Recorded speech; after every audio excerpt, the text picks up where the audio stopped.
ನಮಸ್ಕಾರ. ಇವತ್ತು ತಮ್ಮ ಜೊತೆಗೆ ಒಂದು ಮುಖ್ಯವಾದ ವಿಷಯವನ್ನು ಪ್ರಸ್ತಾಪ ಮಾಡೋದಿದ್ದೀನಿ. ಎಲ್ಲ ದೇಶಗಳು ಕೂಡ ಅಭಿವೃದ್ಧಿ ಹೊಂದಬೇಕು, ಒಳ್ಳೆಯ ಮಾನವ ಸಂಪನ್ಮೂಲವನ್ನು ಹೊಂದಬೇಕು, ಶಿಕ್ಷಣಕ್ಕೆ ಆದ್ಯತೆ ಕೊಡಬೇಕು, ಲಿಂಗ ತಾರತಮ್ಯ ಇಲ್ಲದೇ ಸಮಾಜ ಬೆಳಿಬೇಕು, ಈ ರೀತಿಯ ಆಶೆಗಳನ್ನ ಹೊಂದಿದ್ದಾವೆ. ಇದಕ್ಕೆ ಭಾರತ ದೇಶವು ಕೂಡ ಹೊರತಲ್ಲ. ಈ ರೀತಿ ಒಂದು ಮಾನವ ಕೇಂದ್ರಿತ ಸಮಾಜ ಅಭಿವೃದ್ಧಿ ಆಗಬೇಕು ಅಂತ ಅಂದರೆ ಪ್ರತಿ ದೇಶದಲ್ಲೂ ಹುಟ್ಟುವ ಪ್ರತಿ ಮಗುವೂ ಕೂಡ ಸಬಲವಾಗಿ ಹುಟ್ಟಬೇಕು, ಚೆನ್ನಾಗಿ ಬೆಳಿಬೇಕು, ಒಳ್ಳೆಯ ಅವಕಾಶಗಳು ಸಿಗಬೇಕು.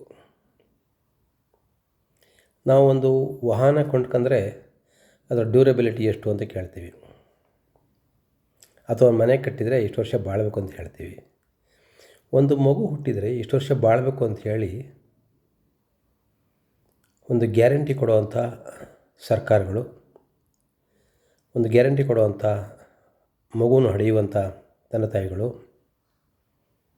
ಕೊಡಲಿಕ್ಕೆ ಸಾಧ್ಯ ಆದರೆ ಆ ದೇಶ ಅಭಿವೃದ್ಧಿ ಪಥದಲ್ಲಿ ಹೋಗ್ತಾ ಇದೆ ಅಂತ ಅರ್ಥ.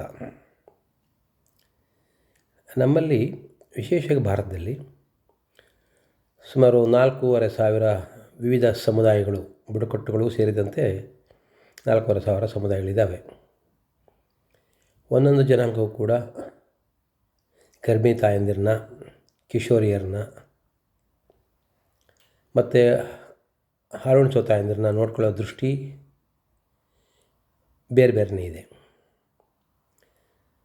ಯಾವುದೇ ಮನೆಯಲ್ಲಿ ಮಗು ಹುಟ್ಟಿದರೂ ಅದು ಮಗು ಈ ದೇಶದ ಆಸ್ತಿ. ಅದನ್ನು ಪ್ರೀತಿಯಿಂದನೇ ಹಡೆದವರು ಬೆಳೆಸಬೇಕು. ಹಡೆದವರು ಅದನ್ನು ಪ್ರೀತಿಯಿಂದ ಬೆಳೆಸಬೇಕು ಅಂತ ಅಂದರೆ ತಾಯಿ ಪ್ರೀತಿನೂ ಚೆನ್ನಾಗಿ ಸಿಗಬೇಕು, ತಂದೆ ಪ್ರೀತಿನೂ ಚೆನ್ನಾಗಿ ಸಿಗಬೇಕು, ತನ್ನ ಕುಟುಂಬದ ಪ್ರೀತಿನೂ ಕೂಡ ಸಿಕ್ಕಿ ಸಮಾಜದಲ್ಲಿ ಮಗು ಖುಷಿಯಿಂದ ಬಾಳಲಿಕ್ಕೆ ಅವಕಾಶ ಮಾಡಿಕೊಡಬೇಕು.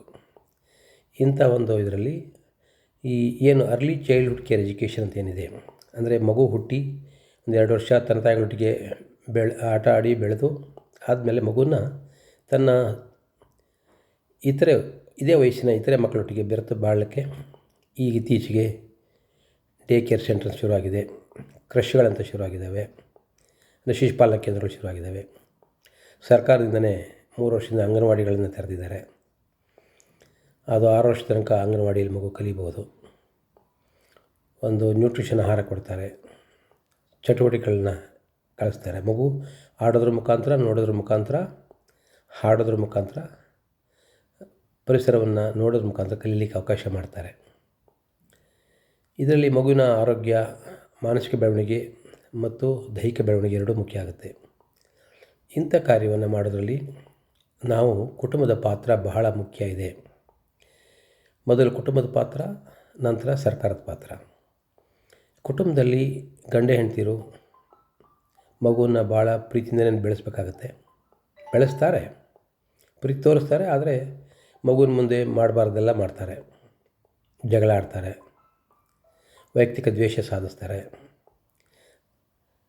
ಏನೋ ಹೇಳ್ತಾರಲ್ಲ ಹಳ್ಳೀಲಿ, ಅತ್ತೆ ಮೇಲೆ ಸಿಟ್ಟು ಕೊತ್ತಿ ಮೇಲೆ ನನಗೆ. ಗಂಡ ಹೆಂಡತಿ ಜಗಳ ಆಡಿದರೆ ಮಗು ಮೇಲೆ ತೋರಿಸ್ತಾರೆ. ಮಗು ಒಂದು ಸಂಕಷ್ಟಕ್ಕೊಳಗಾಗುತ್ತೆ.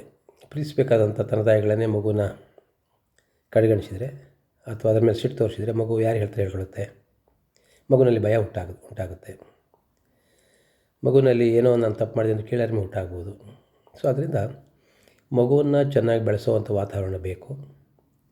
ಈಗಾಗಲೇ ಸರ್ಕಾರಗಳು ಕೂಡ ಅರ್ಲಿ ಚೈಲ್ಡ್ಹುಡ್ ಕೇರ್ ಎಜುಕೇಷನ್ ಅಂದರೆ ಶಿಶುಪಾಲನಾ ಕೇಂದ್ರಗಳನ್ನ ತೆರೆದು ಮಗುವಿಗೆ ಆಹಾರದ ಆರೈಕೆ, ಮಕ್ಕಳಿಗೆ ಕಲಿಕೆಗೆ ಅವಕಾಶ ಮತ್ತು ನಡವಳಿಕೆಗಳನ್ನ ಕಲಿಸುವಂಥದ್ದು, ಗುಂಪಿನಲ್ಲಿ ಬೆಳೆಯುವಂಥದ್ದು ಮತ್ತು ಸಂವಹನದಲ್ಲಿ ಹೆಚ್ಚು ಪದಗಳನ್ನ ಬಳಸಿ ಕಲಿಯುವಂಥದ್ದು.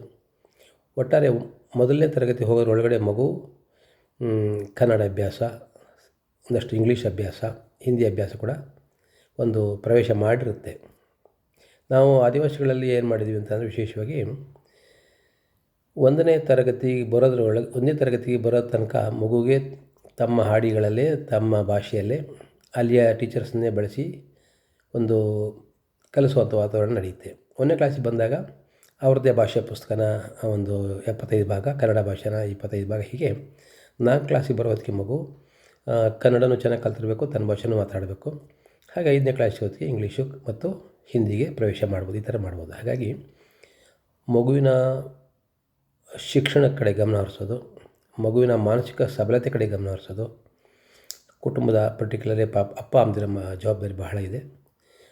ಇದಕ್ಕೆ ಬಡತನ ಸಿರಿತನ ಮುಖ್ಯ ಆಗೋದಿಲ್ಲ. ಪ್ರೀತಿ ತೋರಿಸಲಿಕ್ಕೆ, ಆರೈಕೆ ಮಾಡಲಿಕ್ಕೆ, ಗಮನ ಹರಿಸಲಿಕ್ಕೆ ಬಡತನ ಸಿರಿತನ ಮುಖ್ಯ ಅಲ್ಲ. ಇಲ್ಲಿ ಮಗುವಿಗೆ ತಾವು ಕೊಡಬೇಕಾದಂಥ ಆದ್ಯತೆ. ಸೊ ಹೀಗಾಗಿ ಯಾರು ಈಗ ದೇಶದ ಅಭಿವೃದ್ಧಿ ಕಾಣಬೇಕು, ಕುಟುಂಬದ ಅಭಿವೃದ್ಧಿ ಆಗಬೇಕು ಅಂತೇಳಿ ಆಸೆ ಪಡ್ತೀವಿ, ಮಗುನ ಈಗಲಿಂದಲೇ ನಾವು ಅಂದರೆ ತಾಯಿ ಕಿಶೋರಿಯರಾಗಿದ್ದಾಗಲೇ ಅವ್ರಿಗೆ ದೇಹವನ್ನು ಸಬಲವಾಗಿ ಬೆಳೆಸ್ಕೊಳ್ಳೋ ಹಂಗೆ ಮಾಡೋದು. ಅವರು ಮದುವೆ ಆದಮೇಲೆ ಗರ್ಭ ಧರಿಸೋಕ್ಕಿಂತ ಮೊದಲೇ ಅವ್ರ ಮನಸ್ಸನ್ನು ಸಿದ್ಧ ಮಾಡುವಂಥದ್ದು, ತಿನ್ನಬೇಕಾದ ಆಹಾರ ಸರಿಯಾಗಿ ತಿನ್ನೋದು, ಆಡೋ ಮಾತುಗಳನ್ನ ಸರಿಯಾಗಿ ಆಡೋದು, ಕೇಳಬೇಕಾದ ಸಂಗೀತ ಹಾಡುಗಳನ್ನ ಕೇಳೋದು, ತಮ್ಮ ಪ್ರಿಯವಾದ ಆರಾಧ್ಯ ದೈವವನ್ನು ಆರಾಧಿಸೋದು. ಹೀಗೆ ಎಲ್ಲವೂ ಕೂಡ ಮಗುವಿಗೆ ತನ್ನ ಗರ್ಭದಿಂದನೇ ತನ್ನ ಮನೆಯ ಸಂಸ್ಕೃತಿ, ತಮ್ಮ ದೇಶದ ಸಂಸ್ಕೃತಿ ಪರಿಚಯ ಆಗಲಿಕ್ಕೆ ಅವಕಾಶ ಮಾಡಿಕೊಡಬೇಕು. ನಿಮಗೆಲ್ಲ ಗೊತ್ತಿದೆ, ಮಹಾಭಾರತದಲ್ಲಿ ಅಭಿಮನ್ಯು ಕಥೆ ಎಲ್ಲರಿಗೂ ಗೊತ್ತಿದೆ. ತಾಯಿ ಹೊಟ್ಟೆಯಲ್ಲೇ ಮಾವ ಕೃಷ್ಣ ಕಥೆ ಹೇಳುವಾಗ ಹ್ಞೂ ಹ್ಞೂ ಅಂತ ಕೇಳ್ಕೊಂಡು, ತಾಯಿ ನಿದ್ದೆ ಮಾಡುವಾಗ ತಾನು ಕೇಳ್ಕೊಂಡು ಮಹಾಭಾರತ ಯುದ್ಧದಲ್ಲಿ ಒಂದು ಸಾಹಸ ಮಾಡಿ ಯುದ್ಧಕ್ಕೆ ಹೋಗುವಂಥ ಮನಸ್ಸನ್ನು ಮಾಡ್ತದೆ. ಅಂದರೆ ತನ್ನ ಗರ್ಭದಲ್ಲೇ ಕೇಳಿ ಕಲಿತಂಥ ಕಥೆ. ಇದೊಂದು ಅದ್ಭುತವಾದ ಕಲ್ಪನೆ ಕೂಡ. ಅದು ನಡೆದಿದೆಯೋ ಬಿಡೋದು ಬೇರೆ ವಿಚಾರ. ಆದರೆ ಮಗು ತಾಯಿ ಹೊಟ್ಟೆಯಲ್ಲೇ ಕಲಿಯುವಂಥದ್ದು ಇದೆಯಲ್ಲ, ಅದು ಸತ್ಯ.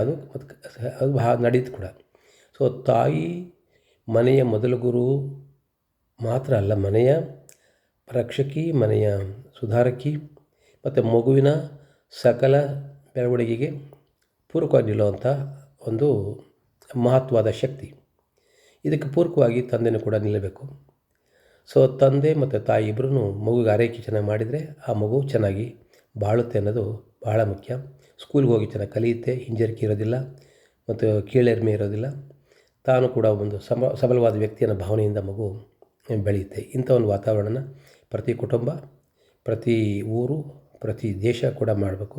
ಆ ದೇಶದ ಸರ್ಕಾರಗಳು ಈ ಅರ್ಲಿ ಚೈಲ್ಡ್ಹುಡ್ ಕೇರ್ ಎಜುಕೇಷನ್ಗೆ ಮಹತ್ವ ಕೊಟ್ಟರೆ ಪ್ರತಿ ದೇಶ ಬೆಳವಣಿಗೆ ಕಡೆಗೆ ಸಾಗೋದ್ರಲ್ಲಿ ಯಾವುದೇ ಕಾರಣಕ್ಕೂ ನಿಲ್ಲಿಸೋಕ್ಕಾಗೋದಿಲ್ಲ.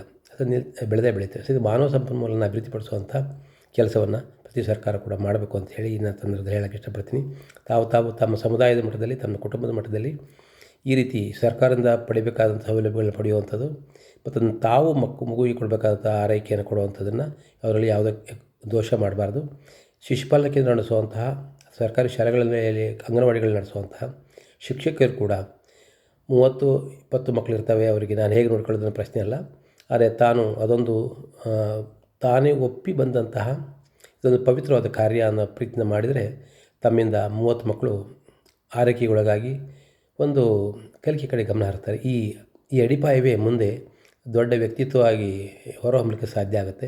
ಈ ಕಾರ್ಯವನ್ನು ಒಂದು ಅಚ್ಚುಕಟ್ಟಾಗಿ ಚಾಚು ತಪ್ಪದೆ ಮಾಡಬೇಕು ಅಂತ ಹೇಳಿ ನಾನು ಹೇಳೋಕ್ಕೆ ಇಷ್ಟಪಡ್ತೀನಿ. ಈ ಕೆಲಸವನ್ನು ಡೀಡ್ ಸಂಸ್ಥೆ ಕಳೆದ 40 ವರ್ಷಗಳಿಂದ ಆದಿವಾಸಿ ಹಾಡಿಗಳಲ್ಲಿ ಮಾಡಿದೆ. ಈಗ ಸರ್ಕಾರವು ಕೂಡ ಅಂಗನವಾಡಿಗಳನ್ನು ತೆರೀತಾ ಇದೆ. ಹಾಗಾಗಿ ನಾವು ಹೆಚ್ಚಾಗಿ ಅದರ ಕಡೆಗೆ ಗಮನ ಹರಿಸಿದ್ರಿಂದ ಶಾಲೆಗಳಿಗೆ ಮಕ್ಕಳು 1ನೇ ಕ್ಲಾಸ್ಗೆ ಹೋಗಿ ಕಂಫರ್ಟಬಲ್ ಹೋಗಲಿಕ್ಕೆ, ಆಶ್ರಮ ಶಾಲೆಗಳಿಗೆ ಹೋಗಲಿಕ್ಕೆ ಮತ್ತು ಅವರು ಹಿಂಜರಿಕೆ ಇಲ್ಲದೇ ಶಾಲೆಗಳಿಗೆ ಹೋಗಲಿಕ್ಕೆ ಅವರು ಇಷ್ಟಪಟ್ಟಿದ್ದಾರೆ. ಮತ್ತು ಅಷ್ಟೇ ಅಲ್ಲ, ಇಂಗ್ಲೀಷ್ ಕೂಡ ಕಲಿತಾ ಇದ್ದಾರೆ, ಕನ್ನಡ ಕೂಡ ಕಲಿತಾ ಇದ್ದಾರೆ, ತಮ್ಮ ತಾಯಿ ಭಾಷೆನೂ ಕೂಡ ಉಳಿಸ್ತಾ ಇದ್ದಾರೆ. ಸೊ ಮಗು ಒಂದು ಲವಲವಿಕೆಯಿಂದ ಖುಷಿಯಿಂದ ಶಾಲೆಗೆ ಹೋಗ್ತಾ ಇರೋದು ನಮಗೆ ಖುಷಿ ಆಗುತ್ತೆ. ಈ ರೀತಿ ನಾವು ಅಂದರೆ ಮೊದಲು ನಮಗೆ ಶಿಶುಪಾಲನಾ ಕೇಂದ್ರಗಳನ್ನು ಸರ್ಕಾರದಿಂದ ನಡೆಸಿದ್ವಿ. ಆಮೇಲೆ ನಮಗೆ ಏರಿಟ್ ಆ್ಯಕ್ಷನ್ ಅಂತೇಳಿ ಒಂದು 25 ಸೆಂಟರ್ಗಳನ್ನ ಕೊಟ್ಟು ಒಂದು 5 ವರ್ಷ ಕೊಟ್ಟಿದ್ದು, ಅದನ್ನು ಏರಿಟ್ ಆ್ಯಕ್ಷನಿಂದ ಮಾಡಿದ್ವಿ. ಅದೇ ರೀತಿ ಈಗ ಆ ನಂತರ ಸರ್ಕಾರ ವಹಿಸ್ಕೊಂಡ ಮೇಲೆ ಸರ್ಕಾರ ಕೂಡ ನಮಗೆ ಒಂದು 10 ಕೇಂದ್ರಗಳನ್ನ ಕೊಟ್ಟಿತ್ತು. ಈಗ 6 ಕೇಂದ್ರಗಳಿಗೆ ಸ್ಥಗಿತಗೊಳಿಸಿದೆ. ಈ ವರ್ಷದಿಂದ ಆ ಕೇಂದ್ರಗಳನ್ನು ಅವರು ನಿಲ್ಲಿಸೋ ಆಲೋಚನೆ ಮಾಡ್ತಾಯಿದ್ದಾರೆ, ಸರ್ಕಾರಕ್ಕೆ ವಹಿಸಬೇಕು ಅಂತ ಹೇಳಿಂತ. ಸೊ ಹೀಗಾಗಿ ಈ ಅರ್ಲಿ ಚೈಲ್ಡ್ಹುಡ್ ಕೇರ್ ಎಜುಕೇಷನ್ನ ಸರ್ಕಾರವೇ ಮಾಡಲಿ, ಸ್ವಯಂ ಸೇವೆ ಮಾಡಲಿ, ಇನ್ಯಾರಾದ ಖಾಸಗಿಯವ್ರು ಮಾಡಲಿ, ಬಹಳ ಭಕ್ತಿಯಿಂದ, ಬಹಳ ಶ್ರದ್ಧೆಯಿಂದ ಮಾಡಬೇಕಾದಂಥ ಕಾರ್ಯ. ಇಂಥ ಕಾರ್ಯನ ನಮ್ಮ ಪ್ರದೇಶದಲ್ಲಿ ತಾವು ಅಚ್ಚುಕಟ್ಟಾಗಿ ಮಕ್ಕಳಿಗೆ ಅನುಕೂಲ ಆಗೋಂಗೆ ಮಾಡಿಸ್ಬೇಕು ಅಂತ ಹೇಳಿ ನಾನು ತಮ್ಮಲ್ಲಿ ಪ್ರಾರ್ಥನೆ ಮಾಡ್ತೀನಿ. ನಮಸ್ಕಾರ.